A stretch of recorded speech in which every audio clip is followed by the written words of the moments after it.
क्रमांक 42.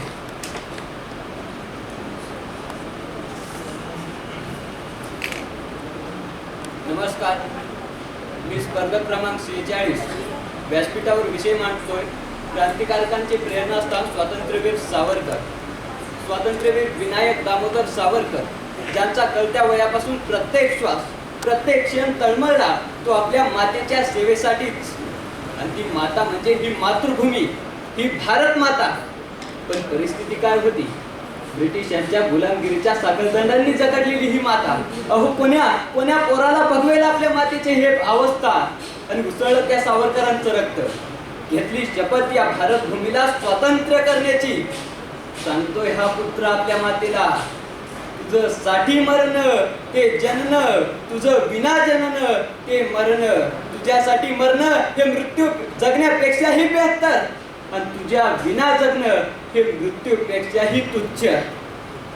या विनायक सावरकरांनी वयाच्या 16व्या वर्षापेक्षा कमी वय असताना राष्ट्रभक्त समूह संघटनेची स्थापना केली. हीच संघटना पुढे मित्रमेळा म्हणून ओळखली गेली आणि 1904 पासून या मित्रमेळ्याचं रूपांतर अभिनव भारत या क्रांतिकारी संघटनेमध्ये झालं. हे संघटन उभं करणं काय इतकं सहज होतं? आजच्या सारखे मोबाईल फोन, व्हॉट्सअपच्या सुविधा नव्हत्या आपल्या क्रांतिकारकांकडे.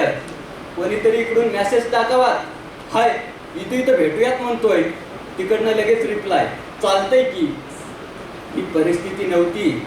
तो काळ होता जेव्हा क्रांतीचा आणि देशभक्तीच्या विचारांचा प्रसार करतानाही पकडलं जावं आणि ब्रिटिश यांच्या राजद्रोहाच्या आरोपाखाली त्यांचा कैदी व्हावं आणि मृत्यूपेक्षाही यातनादायी जीवन तुमच्या वाट्याला यावं. अशा प्रतिकूल परिस्थितीतही केवळ महाराष्ट्रातूनच नव्हे तर संपूर्ण भारतातून 400 पेक्षा अधिक क्रांतिकारकांना अभिनव भारत नावाच्या छत्राखाली संघटित करण्याचं कार्य स्वातंत्र्यवीर सावरकरांनी केलं. याच अभिनव भारताची भारतामध्ये व्यवस्थित घडी बसून पुढील कार्यासाठी स्वातंत्र्यवीर सावरकर इंग्लंडला गेले. इंग्लंडमध्ये भारतीय क्रांतिकारकांचं एकत्रित येण्याचं स्थान म्हणजेच इंडिया हाऊस. तिथं आपल्या व्यक्तित्व, वक्तृत्व आणि नेतृत्वाच्या प्रभावाने स्वातंत्र्यवीर सावरकर हे क्रांतिकारकांचे आदर्श बनले. इकडे भारताच्या भूमीवर क्रांतीचा जो यज्ञ पेटवण्यात आला होता, त्या यज्ञाची ज्वाला नभाला भिडवण्याची गरज होती. आणि त्यासाठी लागणारी संविधा म्हणजेच क्रांतिकारी शस्त्रास्त्रे, बंदुकी, दारुगोळा, क्रांतिकारी वाङ्मय हे सारं इंडिया हाऊस कडून अभिनव भारताच्या क्रांतिकारी हातांपर्यंत पोहोचवलं जात होतं. अशातच स्वातंत्र्यवीर सावरकरांचा 1847चा स्वातंत्र्य समर लिहून पूर्ण झाला.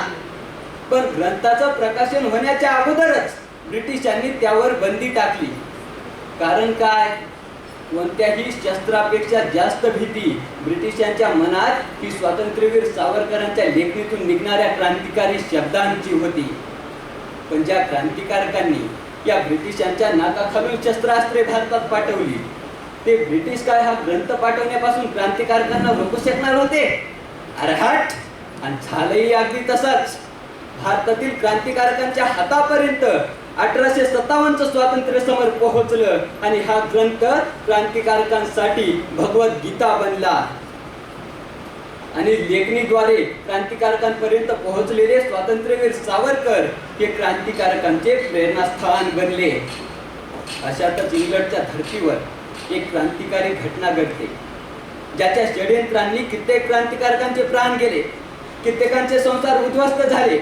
अशा कर्जन वाहिनीला संपवायचा आणि ब्रिटिश सत्तेला धडा शिकवायचा, यासाठीच क्रांतिकारक मदनलाल धिंगरांनी कर्जन वाहिनीच्या छातीत एकामागून एक गोळ्या उतरवत त्याला त्याच्याच धर्तीवर पुरता संपवला. या महान क्रांतिकारक मदनलाल धिंगरा जेव्हा भारत भूमीसाठी हसत हसत फासावर चढतात, तेव्हा हा ऊर त्यांच्यासाठी अभिमानाने आणि कृतज्ञतेने भरून येऊ लागतो. असाच नाशिक जिल्ह्याचा क्रूर जिल्हाधिकारी जॅक्सन जेव्हा आपली अन्यायाची सीमा ओलांडतो, तेव्हा उण्यापुरे 19 वर्षाचा क्रांतिकारक अनंत कानेरे हातामध्ये शस्त्र घेऊन त्या जॅक्सनचा वध करतो आणि भारत भूमीवर मांडलेल्या या क्रांतीच्या यज्ञामध्ये आपल्या प्राणाची आहुती देतो. अशा अनंत कानेरांचं जेव्हा स्मरण होऊ लागतं, तेव्हा हा ऊर अभिमानाने भरून येतो. या अदम्य साहसाचे प्रेरणास्त्रोत आणि या महान क्रांतिकारकांचे प्रेरणास्थान म्हणून जेव्हा स्वातंत्र्यवीर सावरकरांचं स्मरण होतं तेव्हा हे मस्तक साहजिकच या महान क्रांतिकारकापुढे नतमस्तक झाल्याशिवाय राहत नाही. नतमस्तक झाल्याशिवाय राहत नाही.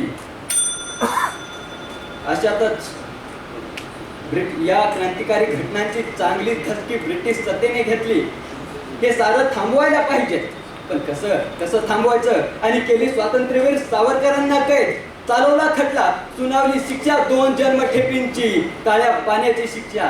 काय वर्णन तरी काय करावं त्या काळ्या पाण्याच्या शिक्षेचं? भूतलावरच्या त्या नरक यातना सोसल्या त्या यातनाही सोसल्या या भूमिपुत्राने या भारत मातेसाठी. असं म्हणतात, परिसाच्या स्पर्शाने लोखंडाचंही सोनं होतं.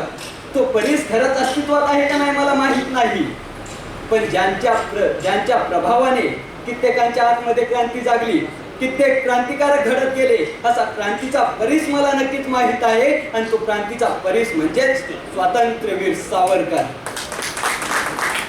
ज्यांच्या मुखातून निघणारा प्रत्येक शब्द म्हणजे क्रांतीचा मंत्र होता. आणि याच मंत्राची प्रेरणा घेऊन नेताजी सुभाषचंद्र बोस, शहीद भगत सिंगांसारखे कित्येक क्रांतिकारकांनी प्रेरणा घेतली. असे क्रांतिकारकांचे प्रेरणास्थान स्वातंत्र्यवीर सावरकर यांच्या कार्याला शतशः नमन करतो आणि व्यासपीठाची रजा घेतो.